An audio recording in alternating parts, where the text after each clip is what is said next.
Hey guys and gals, welcome to SC Recapped. In today's video, we will recap a movie titled Law Abiding Citizen, which was released in 2009. Before we begin, don't forget to like and subscribe to our channel for more videos like this, and tell us what movies you would like us to recap in the comments. Clyde Shelton, a Philadelphia engineer, witnesses the rape and murder of his wife and 5-year-old daughter by two burglars who break into his house, Clarence Darby, and the accomplice Rupert Ames, leaving him profoundly damaged. Career-minded prosecutor Nick Rice informs him that the case was compromised by a botched forensic investigation and that Clyde's testimony cannot implicate either guy since he passed out during the event. Rice strikes a hidden agreement with Darby in order to preserve his 96% conviction rate. In exchange for pleading guilty to third-degree murder, he will offer evidence that would send Ames to death row for what is effectively a robbery accusation. Clyde is left with a sense of betrayal. After 10 years, Ames is killed via lethal injection. He dies in agony as a result of a chemical swap. The first evidence points to Darby, who is warned of oncoming police by a strange caller who instructs him where he may get a weapon to his advantage. The caller tells him that if he wants to avoid the cops, he should come to him. Darby escaped from the police and ran into the meeting spot where the caller and his deliverance is none other than Clyde. Darby attempts to kill him with the pistol, only to learn that it is a sham gun that injects him with tetrodotoxin, paralyzing him but leaving him fully aware. Clyde slowly tortures and dismembers Darby after restraining him and assuring his extended awareness, repeating the words Darby told him 10 years ago. "You can't fight fate." Darby was subsequently discovered in 25 pieces, and after an investigation, Rice and his colleagues were accused of Clyde's murder. The next morning, when a local SWAT team breaks into Clyde's home and discovers him waiting for them, he doesn't fight being taken into custody. In a prison interrogation room before requesting a confession, Nick secretly congratulates him for expelling Darby from society. However, Nick grudgingly accepts Clyde's offer of a complete confession in return for a plush and soft mattress in his cell, which seems to be cooperative. During his hearing, Clyde uses esoteric legal precedents to argue against a motion to deny him bail.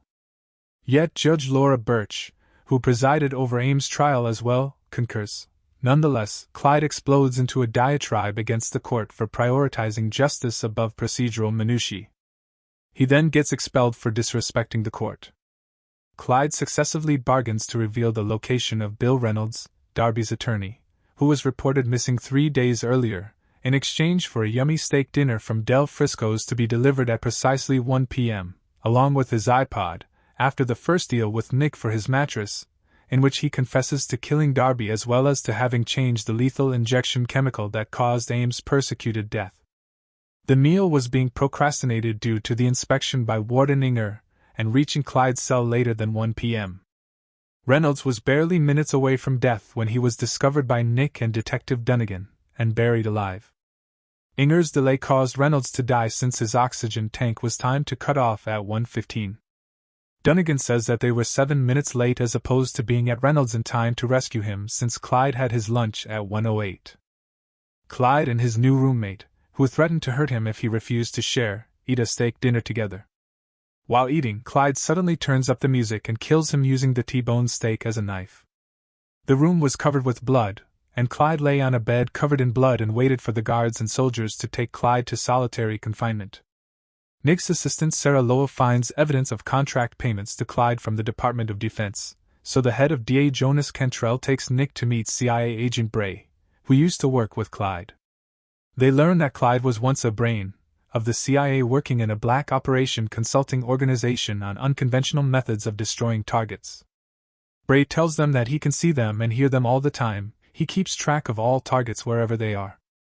He also warned them that he was only in prison because he wanted to be in prison, and that every single thing he did had a deeper meaning. When Nick asks how they should deal with Nick, Bray advises them to go into his cell and put a bullet in his head, or else they can't stop him. As he left, he said, "If Clyde wants you dead, you will die." Nick and Jonas persuade Judge Birch to infringe on Clyde's civil rights and limit his visitation privileges. During the conversation, Judge Birch picks up the phone call, the phone then explodes out of nowhere, killing her instantaneously and leaving the two of them stunned.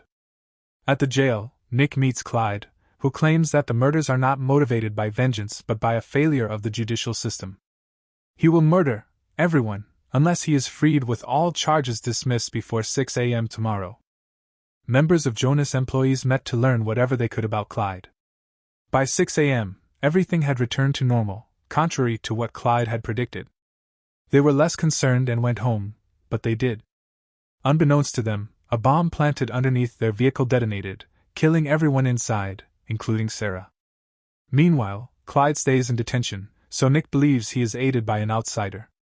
Unseen, a guy clothed in black triggered a remote-controlled drone equipped with a rocket launcher, an 8.50 caliber machine pistol during Sarah's burial.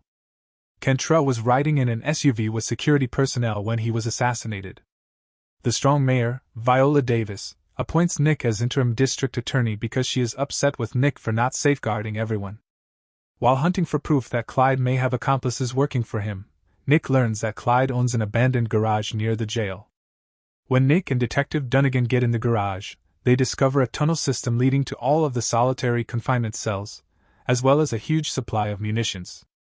Clyde had apparently excavated the tunnel system from his garage to the jail during the previous 10 years, and when it was done, he purposely got himself caught and committed to solitary confinement in order to get out of the prison to carry out his murders unnoticed and all by himself, and then sneak back into his cell the very following day.